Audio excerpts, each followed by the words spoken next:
Assalamualaikum warahmatullahi wabarakatuh. Saya atas nama Siti Esa Hafsah, NIM H0523007. Selamat menyaksikan. Di video kali ini saya akan membahas mengenai prinsip kurikulum dalam pembelajaran dan komponen tujuan dalam kurikulum pendidikan serta produk pengembangan kurikulum sekolah dasar. Nah, jadi materi yang pertama itu prinsip-prinsip pembelajaran yang sangat berkaitan dengan segala komponen pembelajaran, baik yang menyangkut apa dan bagaimana peran guru dalam pembelajaran, ke arah mana sebenarnya pembelajaran harus dilaksanakan, maupun menyangkut apa, mengapa, dan bagaimana agar peserta didik dapat terlibat aktif dalam pembelajaran. Nah, di sini ada 13 prinsip pembelajaran. Yang pertama, prinsip aktivitas, prinsip motivasi, prinsip individualitas, prinsip lingkungan, prinsip konsentrasi, prinsip kebebasan, prinsip peragaan, prinsip kerjasama dan persaingan, prinsip apersepsi, prinsip korelasi, prinsip efisiensi dan efektivitas, prinsip globalitas, dan yang terakhir prinsip permainan dan hiburan.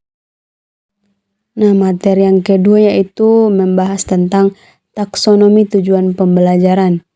Nah, di sini tujuan pembelajaran biasanya diarahkan pada salah satu kawasan dari taksonomi. Menurut Benjamin S. Bloom mengemukakan bahwa taksonominya itu meliputi 3 kawasan. Nah, kawasan yang pertama itu kawasan kognitif, kawasan afektif, dan kawasan psikomotor. Menurut Benjamin S. Bloom juga yaitu mengonsentrasikan pada domain negatif, sementara domain afektif dikembangkan oleh Krathwohl dan domain psikomotor dikembangkan oleh Simpson. Nah, taksonomi tujuan pembelajaran ini meliputi 3 kawasan, yaitu pertama, kawasan kognitif. Kawasan kognitif adalah kawasan yang membahas tujuan pembelajaran berkenaan dengan proses mental yang berawal dari tingkat pengetahuan sampai ke tingkat yang lebih tinggi, yaitu evaluasi. Sedangkan kawasan afektif itu tersusun dalam urutan hierarkis sedemikian sehingga masing-masing kategori perilaku akan diasumsikan merupakan hasil dari kategori perilaku di bawahnya. Kemudian, kawasan psikomotor. Menurut Simpson menyebutkan bahwa domain psikomotor meliputi 6 domain mulai dari tingkat yang paling rendah, yaitu persepsi, sampai pada tingkat keterampilan tertinggi, yaitu penyesuaian dan keaslian. Meskipun demikian, Simpson masih mempertanyakan satu tingkat terakhir, yaitu penyesuaian dan keaslian. Bagian yang ketiga yaitu membahas mengenai penerapan pengukuran. Nah, di sini Dejali dan Pujimujono tahun 2007 halaman 17 mengatakan bahwa pengukuran bisa diartikan sebagai proses memasangkan fakta-fakta suatu objek dengan fakta-fakta satuan tertentu. Sedangkan menurut Endang Purwanti 2008 halaman 4 mengemukakan bahwa pengukuran dapat diartikan sebagai kegiatan atau upaya yang dilakukan untuk memberikan angka-angka pada suatu gejala atau peristiwa atau benda sehingga hasil pengukuran akan selalu berupa angka. Nah, dengan demikian dapat dikatakan bahwa pengukuran adalah suatu proses untuk menentukan kuantitas dari suatu objek. Adapun pengukuran dalam bidang pendidikan atau pembelajaran itu merupakan pemberian sejumlah tes kepada siswa untuk mengukur sejauh mana tingkat pencapaian siswa terhadap tujuan yang telah ditetapkan. Nah, pengukuran juga dapat dilakukan dengan alat non-tes seperti angket, observasi, dan beberapa teknik penilaian non-tes lainnya sesuai dengan tujuan pendidikan yang telah ditetapkan dan kemudian hasilnya dikuantifikasi. Nah, di pembahasan yang keempat ini membahas mengenai taksonomi Merrill. Nah, sudah dibahas sebelumnya bahwa domain taksonomi Bloom itu terdiri atas 6 tingkatan untuk mengukur kemampuan siswa. Adapun taksonomi lain yang tidak kalah pentingnya digunakan untuk mengukur kemampuan seseorang dalam belajar itu adalah taksonomi Merrill. Nah, adapun menurut Robert Gagne tahun 1965 mempostulatkan bahwa tipe berbeda dari domain hasil belajar menghendaki kondisi belajar yang berbeda. Nah, di sini taksonomi tersebut oleh Merrill dinamakan Component Display Theory atau bisa disingkat sebagai CDT. Nah, di sini CDT menyatakan bahwa hasil belajar dapat direpresentasikan dengan tujuan belajar atau dengan item tes. Dan diasumsikan bahwa pada setiap kategori yaitu kinerja dan isi terdapat kombinasi dari bentuk presentasi primer dan sekunder yang akan menghasilkan pemahaman yang lebih efektif dan efisien. Nah, di pembahasan yang kelima ini itu membahas mengenai dokumen kurikulum. Nah, di pembahasan ini saya akan membahas 6 dokumen kurikulum. Yang pertama itu kurikulum yang direkomendasikan atau the recommended curriculum. Kurikulum ini itu menekankan pada identifikasi, keterampilan, dan konsep. Kemudian yang kedua, kurikulum tertulis atau the written curriculum. Kurikulum tertulis ini jauh lebih spesifik dan komprehensif daripada kurikulum yang direkomendasikan. Kemudian yang ketiga yaitu kurikulum yang didukung atau the supported curriculum. Nah, di kurikulum ini itu tercermin dan dibentuk oleh sumber daya yang dialokasikan untuk mendukung dan menyampaikan kurikulum. Kemudian yang keempat yaitu the kurikulum yang diajarkan atau the taught curriculum. Nah, kurikulum ini itu diajarkan atau dengan kata lain kurikulum yang disampaikan oleh guru di dalam kelas dari hari ke hari dengan mengacu kepada kurikulum tertulis. Kemudian yang kelima, kurikulum yang diujikan atau the tested curriculum. Nah, kurikulum ini merupakan serangkaian evaluasi yang dilakukan oleh guru untuk menentukan sejauh mana pengajaran dan untuk menentukan apakah gaya mengajar mereka efektif atau tidak.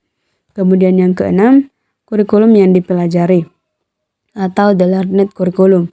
Kurikulum ini benar-benar dipelajari siswa. Kemudian yang ketujuh, kurikulum tersembunyi atau the hidden curriculum. Nah, kurikulum ini sering disebut juga kurikulum implisit atau kurikulum yang tidak dipelajari dapat dirumuskan sebagai aspek dari sekolah yang lain dari kurikulum yang direncanakan namun berpengaruh terhadap perubahan tingkah laku dan hasil belajar siswa. Nah, di pembahasan yang keenam ini mengenai bahan ajar. Adapun menurut Sungkono DKK tahun 2003 halaman 1 mengatakan bahwa bahan ajar adalah seperangkat bahan yang memuat materi atau isi pembelajaran yang didesain untuk mencapai tujuan pembelajaran. Suatu bahan ajar di sini memuat materi, pesan atau isi mata pelajaran dengan kata lain didesain dapat diketahui bahwa bahan ajar juga dapat diwujudkan berupa media pembelajaran, alat peraga pembelajaran yang dapat digunakan untuk belajar siswa dalam proses pembelajaran. Adapun dua bentuk bahan ajar yaitu bahan ajar yang didesain lengkap, yang artinya bahan ajar yang memuat semua komponen pembelajaran secara utuh. Kemudian bahan ajar yang didesain tidak lengkap, yang artinya bahan ajar yang didesain dalam bentuk sumber belajar. Nah, di pembahasan yang ketujuh itu mengenai perangkat penilaian. Di sini ada beberapa perangkat penilaian. Yang pertama itu penilaian tradisional, penilaian alternatif, penilaian autentik, penilaian unjuk kerja, kemudian penilaian jurnal dan proyek. Pembahasan yang ke-8 itu mengenai program pengembangan karakter. Sebelum itu, pengertian karakter merupakan jawaban mutlak untuk menciptakan kehidupan yang lebih baik di dalam masyarakat. Nah, karakter di sini merupakan nilai-nilai perilaku manusia yang berhubungan dengan Tuhan yang Maha Esa, diri sendiri, sesama manusia, lingkungan, dan kebangsaan yang terwujud dalam pikiran, sikap, perasaan, perkataan, dan perbuatan berdasarkan norma-norma agama, hukum, tata krama, budaya, dan adat istiadat. Nah, jadi dapat disimpulkan bahwa pendidikan karakter adalah suatu sistem penanaman nilai-nilai karakter kepada warga sekolah yang meliputi komponen pengetahuan, kesadaran atau kemauan, dan tindakan untuk melaksanakan nilai-nilai tersebut, baik terhadap Tuhan Yang Maha Esa, diri sendiri, sesama, lingkungan, maupun kebangsaan, sehingga menjadi manusia insan kamil. Pembahasan yang ke-9 itu mengenai program pembelajaran remedial dan pengayaan. Nah, pembelajaran remedial merupakan kegiatan yang ditunjukkan untuk membantu siswa yang mengalami kesulitan dalam menguasai materi pembelajaran. Nah, pembelajaran remedial ini merupakan layanan pendidikan yang diberikan kepada siswa untuk memperbaiki prestasi belajarnya sehingga mencapai kriteria ketuntasan yang ditetapkan.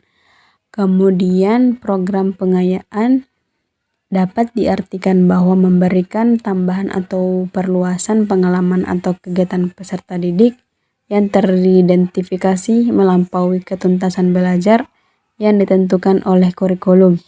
Kegiatan pengayaan ini adalah kegiatan yang diberikan kepada siswa kelompok cepat agar mereka dapat mengembangkan potensinya secara optimal dengan memanfaatkan sisa waktu yang dimilikinya. Nah, pembahasan yang ke-10 itu atau yang terakhir mengenai evaluasi dan review kurikulum. Nah, pengertian evaluasi ini merupakan bagian penting dalam proses pengembangan kurikulum, baik dalam pembuatan kurikulum baru, memperbaiki kurikulum yang ada, atau menyempurnakannya. Adapun pengertian kurikulum itu merupakan bagian dari pendidikan dalam lingkup yang luas. Nah, jadi dapat disimpulkan bahwa evaluasi kurikulum ini merupakan bagian dari evaluasi pendidikan yang memusatkan perhatiannya pada program-program untuk peserta didik. Sekian dari saya, terima kasih.